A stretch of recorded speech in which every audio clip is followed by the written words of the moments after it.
Education. Hope you good and healthy. दोस्तों आज हम वीक लेसन प्लान नंबर 10 देखेंगे, जिसका प्रकरण है त्रिभुजों की सर्वाक्षमता।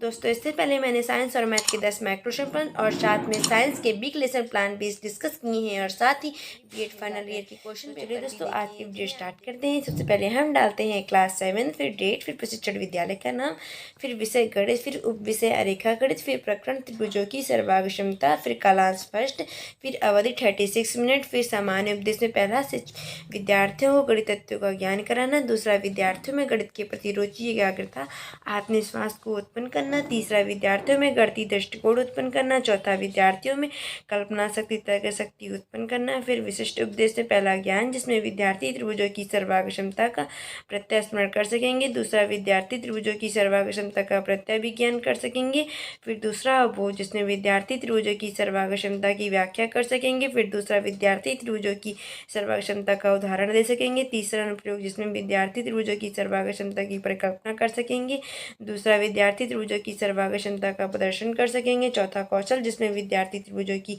सर्वाक्षमता का आरेख बना सकेंगे, दूसरा विद्यार्थी त्रिभुजों की सर्वाक्षमता का चार्ट बना सकेंगे, फिर पांचवा रुचि, जिसमें त्रिभुजों विद्यार्थी त्रिभुजों की सर्वाक्षमता में रुचि, पांचवा पॉइंट का दूसरा, जिसमें विद्यार्थी त्रिभुजों की सर्वाक्षमता का अतिरिक्त अध्ययन कर सकेंगे, अभिवृत्ति, जिसमें विद्यार्थी त्रिभुजों की सर्वाक्षमता के अध्ययन में गणितीय दृष्टिकोण ला सकेंगे, फिर दूसरा विद्यार्थी त्रिभुजों की सर्वाक्षमता का आत्म में विकास कर सकेंगे।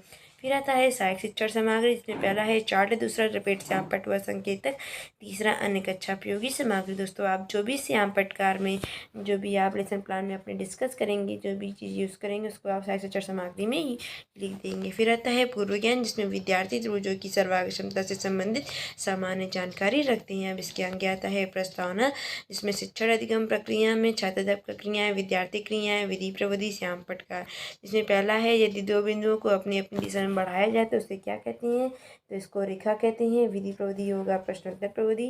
अब इसके आगे आता है तीन रेखाओं से घिरी बंद आकृति को क्या कहते हैं, तो इसको त्रिभुज कहते हैं। विधि प्रश्नोत्तर प्रविधि होगा। फिर तीसरा, त्रिभुजों में भुजा और कोण की संख्या कितनी होती है, तो भुजा 3 होती है, कोण भी 3 होते हैं। विधि होती है प्रश्नोत्तर प्रविधि। श्याम पटकार में आप भुजा कोण 3 होते हैं, या आप लिख के बता सकते हैं। फिर त्रिभुजों की सर्वाक्षमता से आप क्या समझते हैं, तो यहाँ पर अस्पष्ट उत्तर लिखेंगे। और विधि होगी प्रश्नोत्तर प्रवृत्ति। उपदेश कथन में लिखेंगे कि आज हम कक्षा में त्रिभुजों की सर्वाक्षमता का अध्ययन करेंगे। प्रस्तुतिकरण में पहला है शिक्षण बिंदु, फिर अपेक्षित व्यवहारगत परिवर्तन, शिक्षण अधिगम परिस्थितियाँ, विधि प्रविधि और श्याम पटकार, जिसमें पहला शिक्षण बिंदु है सर्वाक्षमता, जिसमें अपेक्षित व्यवहारगत परिवर्तन में ज्ञान है त्रिभुज, विद्यार्थी त्रिभुजों की सर्वाक्षमता का प्रत्यय स्मरण करेंगे। फिर उसके आता है शिक्षण अधिगम परिस्थितियाँ में छात्रदत्त का क्रिया में विकास। प्रश्न पहला कि त्रिभुज से आप क्या जानते हैं। फिर इसमें तीन भुजाओं से घिरी आकृति को बंद आकृति को त्रिभुज कहते हैं। विधि यहाँ पे प्रश्नोत्तर प्रविधि होगा।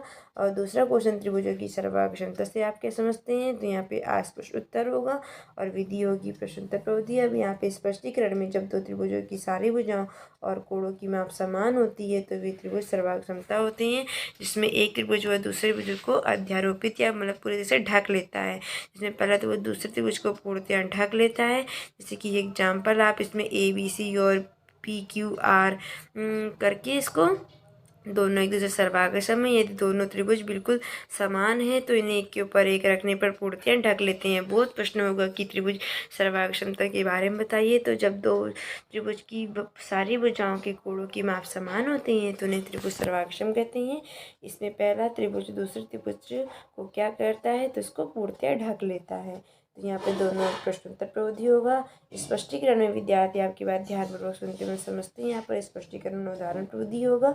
अब इसके आगे आता है श्याम पटकार, जिसमें त्रिभुज की सर्वाक्षमता एग्जाम्पल ABC PQR और इसके आगे PQRS होगा, जिसमें सर्वाक्षम होगा। दूसरा शिक्षण बिंदु आता है त्रिभुजों की सर्वाक्षमता के नियम, जिसमें अनुप्रयोग, विद्यार्थी त्रिभुजों की सर्वाक्षमता का प्रयोग करते हैं। अब विकास प्रश्न होगा, त्रिभुजों की सर्वाक्षम में दो त्रिभुज कैसे रहते हैं, तो वो बिल्कुल समान रहते हैं। विधि होगी प्रश्नोत्तर प्रविधि। और दूसरा क्वेश्चन होगा त्रिभुजों की सर्वाक्षमता के नियम बताइए, तो यहाँ पे अस्पष्ट उत्तर होगा। विधि होगी प्रश्नोत्तर प्रविधि। स्पष्टीकरण में होगा कि ट्रिपल एस भुजा नियम, यदि त्रिभुज ए बी सी व पी क्यू आर में A B equal to P Q और B C equal to Q R, C equal to R P, तो ट्रिपल एस नियम में त्रिभुज ए बी सी में सर्वांग सम होंगे त्रिभुज पी क्यू आर। तो आप इनको बना के भी दिखा सकते हैं। और दूसरा होगा एस ए एस, इसमें भुजा कोण भुजा नियम होता है, माना त्रिभुज पी क्यू आर व त्रिभुज एक्स वाई जेड तथा P Q equal to X Y, P R equal to Y Z, और कोण पी कोण एक्स के बराबर होगा, जिसमें त्रिभुज पी क्यू आर सर्वांग सम होगा त्रिभुज एक्स वाई जेड के।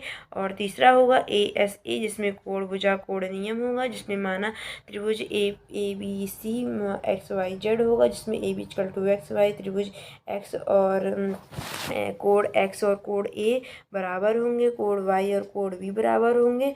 और यहाँ पे त्रिभुज ए बी सी सर्वांग सम होगा त्रिभुज पी क्यू आर के, जिसमें विद्यार्थी आपकी बात ध्यानपूर्वक सुनते हो समझते हैं। यहाँ पर स्पष्टीकरण उदाहरण प्रविधि होगा, जो भी आपने समझाया है वो आप नियम के तौर पर ट्रिपल एस और एस ए एस और ए एस ए, ये तीनों आप यहाँ पे श्याम पटकार में लिख के त्रिभुज बना के उनको सर्वांग करते हुए दिखा देंगे। आगे आता है तीसरा शिक्षण बिंदु, नहीं तीसरा, इसमें चौथा आता है आर ए एस, जिसमें समकोण कर भुजा नियम होता है, जिसमें माना त्रिभुज डी ई एफ व त्रिभुज पी क्यू आर, इसमें D equal to P Q, D F equal to P R, और त्रिभुज ई डी ई एफ सर्वांग सम होगा त्रिभुज पी क्यू आर के, जिसमें कोण ई और कोण क्यू बराबर होंगे, और आप इनको बना के दिखा देंगे।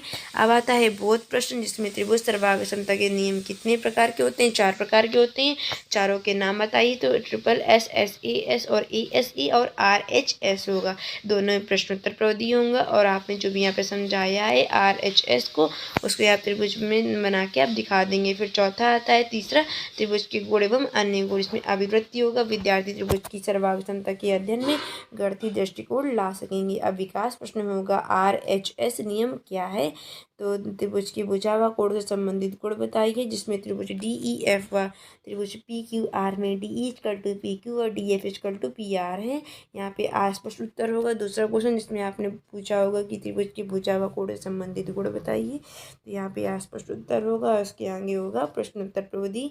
अब इसके आगे इसको आप स्पष्ट करेंगे कि त्रिभुज की बराबर भुजा के सम्मुख कोण बराबर होते हैं, जिससे आप बना के दिखा देंगे कि ए बी इक्वल टू ए सी और कोण बी कोण सी इसे बराबर है। किसी त्रिभुज के बराबर कोणों के सम्मुख भुजाएं बराबर होती हैं, जिसमें कोण बी इक्वल टू कोण सी, ए बी इक्वल टू ए सी। अब तीसरा, किसी त्रिभुज का प्रत्येक कोण 60 डिग्री का होता है, A B equal to A C, B C कोण सी, कोण बी और कोण ए इक्वल टू 60 डिग्री। किसी त्रिभुज में लंबी भुजा का सम्मुख कोण बड़ा होता है और किसी त्रिभुज में बड़े कोणों की सम्मुख भुजा बड़ी होती है। किसी त्रिभुज में दो भुजा का योग तीसरी भुजा से बड़ा होता है, जैसे सी ए स्क्वायर प्लस ए बी में सी बी जो है वो इनसे बड़े हैं। अब बोध प्रश्न में त्रिभुज के भुजा व कोण से संबंधित गुण बताइए। तो त्रिभुज ए बी सी में A B equal to A सी और कोण बी और कोण सी बराबर होंगे। दूसरा क्वेश्चन, किसी समबाहु त्रिभुज का प्रत्येक कोण कितना होता है? वो 60 डिग्री का होता है। अब आप आता है श्याम पर सारांश, जिसमें पहला आता है डेट, क्लास, विषय, उप विषय, प्रकरण, कालांश, अवधि, और आपने जो भी स्पष्टीकरण में समझाया कि सर्वांग सम क्या कहलाता है उसे आप लिख के और त्रिभुज बना के और नियम बता देंगे। अब इसके आगे आता है मूल्यांकन का, और उसमें कक्षा का, जिसमें आप 2 से 3 क्वेश्चन रखेंगे। जिसमें पहला क्वेश्चन आप रख सकते हैं कि त्रिभुज की सर्वांग क्षमता से आप क्या समझते हैं। दूसरा, त्रिभुज की सर्वांग क्षमता के नियम के बारे में बताइए। तीसरा, त्रिभुज के गुण बताइए। निरीक्षण कार्य में छात्राध्यापक विद्यार्थियों को श्याम पर सारांश उतारने का निर्देश देकर स्वयं कक्षा का निरीक्षण करती हैं। अब गृह कार्य में त्रिभुज की सर्वांग क्षमता के नियम बताइए, और एस ए एस और ए एस ए और एस एस एस सर्वांग क्षमता से आप क्या समझते हैं।